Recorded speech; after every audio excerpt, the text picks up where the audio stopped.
Am I susceptible to FOMO? Well, I guess we'll find out.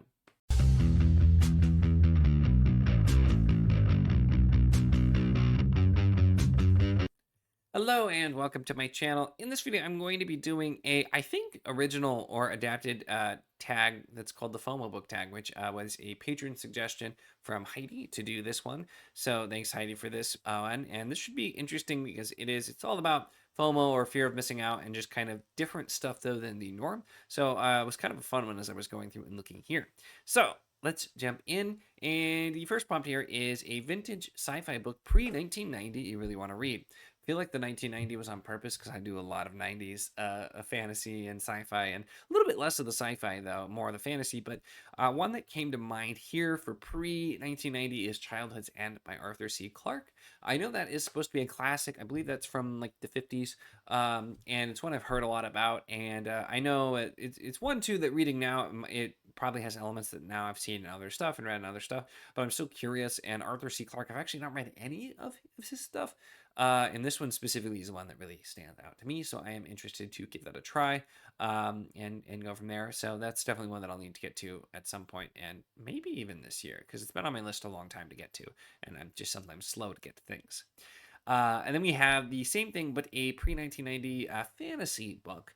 And again, a lot of stuff in the 90s, and I'll use this as a plug too for Backlist Book Club, because we've already done some books from the 70s, 80s. We have more 90s and some newer stuff too. But every month we'll have another book that we're doing. In February, it's Sheep Farmer's Daughter by Elizabeth Moon, and we got lots of other good stuff coming up as well. So tons of good stuff. Check it out if you want to. Doing announcements as we talking about what book is going to come next, and then we talk about it in Discord.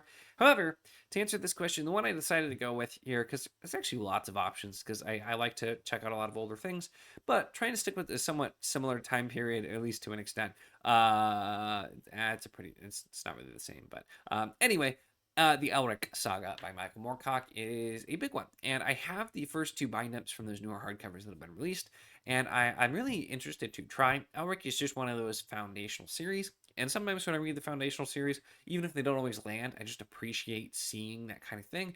And it's one that I've never read any of. I've read some of the Conan. I've not read any of Elric yet. And so I'm very excited to finally get to Elric. And with those collections as well, I'm going to try. And I've heard, I always hear mixed things. There's people, of course, who love it. There's people who come to it later and like parts, don't like others. But I'm just excited to find out for myself. So definitely a good one there. Then we have a modern fantasy series that I really want to start. Uh, Also, a fair amount of lists there. I feel like my list for older series is probably a little bit longer. This one, though, I was trying to keep mostly like with modern. I wasn't entirely sure where that's going to go, but since there were others were pre 1990, I tried to do something that's, at least, 2010 or after, so the last, 15, 16 years. And I went with is on the Backlist Book Club. I will note the newest thing on there is mostly older stuff, but A Pattern of Shadow and Light by Melissa McPhail. That one, the first book was published in 2010, so it is pretty modern, but it's one of those series that I feel almost gets talked about like the older Forgotten About series, because it just never got a lot of mainstream attention. And I've heard from the people I've heard about it from nothing but really glowing things. So it's been one I'm really, really curious to get to. And out of the series that I have, I feel like a lot of the ones I really want to get to are older, so that's the one that stands out as being like a more modern one that I just am really dying to start. We'll be doing that at some point later this year. Like I said, at least the first book, which is a chonker. We might do it over 2 months, but we will be doing it for Backlist Book Club, so I'm excited to finally get to that one as well. And then we have tell about a 2026 new release you are most excited about. So I had to look because, my goodness, I don't pay enough attention to new releases at all. And the funny thing is, the first thing that came to mind is the audiobooks for books 2 and 3 and Wars of Light and Shadow are coming out. Obviously, I've read them, but Ships of Merry and Warhost of Vastmark, and I'm really excited for that because getting more audio in there, and it'll make it really easy to reread. I like to do audio for rereads, especially if I read something visibly the first time. It just works as experiencing it in a different way and getting to get to it a little bit easier. So I'm really excited for those. I did look, and it looks like A Thrice Bound Fool by Christopher Buehlman, which is the sequel to The Black Tongue Thief, is coming out this year. So I am very much excited to get to that. And if we get like a new Carl book, I guess, because the new Witch Roads universe book from Kate Elliott apparently is January 27th, so it doesn't quite count, because that's what I was going to go with. I knew that was coming. as well. And I think Tad Williams has something coming out soon, but I don't know if that's going to be this year or not. So yeah, I'm really bad about new releases, but I did check the Christopher Buehlman book is this year, so that's going to be my answer for that one. Then we have, what new to you author are you dying to try? And I have this year, especially, well, starting last year and then into this year with Backlist Book Club, is getting to lots of authors that I've really wanted to try. So I actually had to think slightly harder about this because I'm like, which author do I just have I not read anything by yet that I'm really excited for?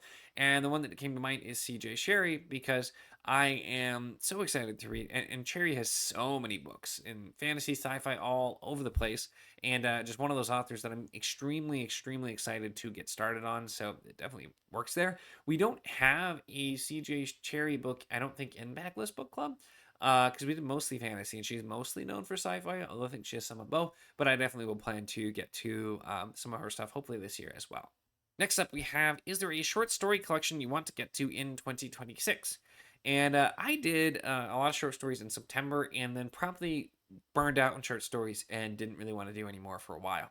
So the funny thing is, probably the favorite thing that I read during that time was Read the Just and Other Tales. I got this copy actually behind me.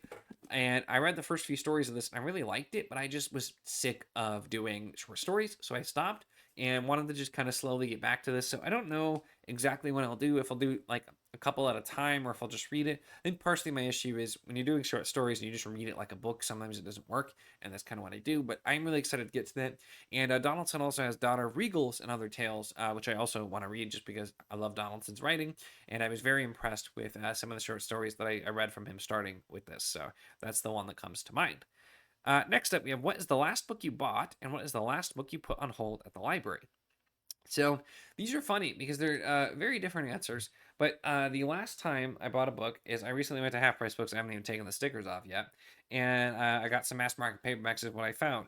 Firstly, we had Ganda, which is one of the only Vorkosigan books I've not happened to find a copy of yet. So I've just been incredibly lucky there because that was one I needed.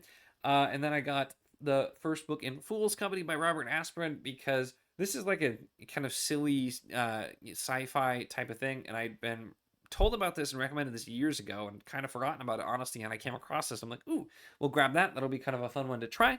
And then I grabbed this copy of The Blue Sword by Robin McKinley because this has also been on my list as something to try for a long time, but I didn't have a copy, so this seemed like a good time to get it. So those are the last books that I purchased.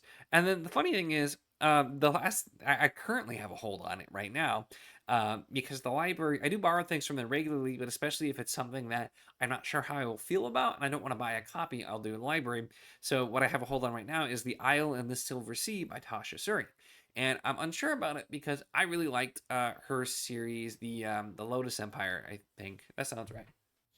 Yeah, the Lotus Empire is book 3. It's right behind me. It's the Burning Kingdom series. I'm like, I said it sounded right, but in my head, I'm like, that doesn't sound right. Let's check. I really liked that series. And it was a little bit like, it had some romance elements, but people always talk about it being more romance. I didn't really feel that it was. It was more epic fantasy that had some of it in there. The new one, though, definitely has more of a romantic feel from the sound of it. And it is, I think, also somewhat like, might be somewhat Arthurian, or at least like in that sort of setting. But it sounds like it's going to be more romance than I care for. So I don't know that I'm going to like it, but I was curious if my library had a copy, so I put it on hold from there. And it's been on hold for quite a while because apparently it's a very popular book. So I will see how I fare with it, but I am curious just because I liked it. And I came across a copy of it in a bookstore. I didn't even realize it was a book that was by this author. I hadn't heard about it, again, because it's not really my kind of book and not in my circles. But and I'm like, ooh, I'm curious, but I don't want to spend the money buying this book new because I don't know if I'm going to like it. So we're going to try the library first. And then we have, what is the last book that gave you FOMO that was recommended by Andrew's Wizardly Reads? This one is as well. I had to think about this for a second because I've joked. Andrew, it used to be like anything he was reading and raving about, I'd check out, and we've differed in taste a bit. But he still reads a ton of stuff, and there's lots of things that he's recommended to me that I've ended up loving or been really interested in. The most recent one, though, is he's really been going on about Shards of Earth by Adrian Tchaikovsky, which is already a book that I have a copy of and am excited to try as it is. And so hearing him rave about it and some other people rave about it that are reading it at the same time as him, I'm just like, ooh, I really do want to get to it. So I'm very, very curious. And I've read now a fair bit of Tchaikovsky. He's short work mostly. I've read the novellas and done that route to get a feel for him. So I am really curious to see what he does in a full novel and check that out. And then we have, what is the last book that gave you FOMO that was recommended by Janny Wirtz? And let me tell you, I quite literally have a document on my computer saved of anything that I remember that Janny Wirtz recommends me. And it is, she's talked, anytime she talks about a book, I'm just so curious to get to it. It's kind of one of those things. She's just one of my absolute all time favorite authors, my all time favorite series. And if she's talking about a book and saying you should check this out, I take that very seriously. So this was a hard one because she's recommended me a lot of series, and a lot of them I haven't gotten to just because there are things that you don't see around and I need to track down copies of. And so I was thinking about it. And the one that I went with is the Lighthouse Duet by Carol Berg. The first book is Flesh and Spirit. And I went with this one because she recommended this and another duology by Carol Berg. And I really loved Song of the Beast, and I want to check out more Carol Berg. So, author I'm interested in, want to check more out, and then author I love recommends a specific thing. That is a no brainer. That's really easy to check out. So, that is another one that I am very interested to check out. So, there you have it. There's the FOMO book tag. Like I said, I don't know if this was completely new or if this was adapted, but hey, if you see this and think it looks fun, feel free to do it. Don't have the fear of missing out. Just do the tag, and then you don't have to worry about it, and you can join in there. So make sure you tag me if you do, and let me know, because I'll have to have fun watching as well with these questions, because these are some fun ones to just think about stuff that I'm really interested to get to. And as always, when I do this kind of thing, makes me really want to read all of the things that I talked about now, which I can't do, but hopefully soon. So that's it for this one. Make sure to give the video a like if you enjoyed it. Check the links in the description, as always, for the Patreon if you want to support what I do, as well as the Wizard of the Enclave Discord if you want to chat books, whether any of these books, other books, really anything at all. It's a lot of fun. We'd love to have you. And of course, if you enjoy my content, make sure to subscribe.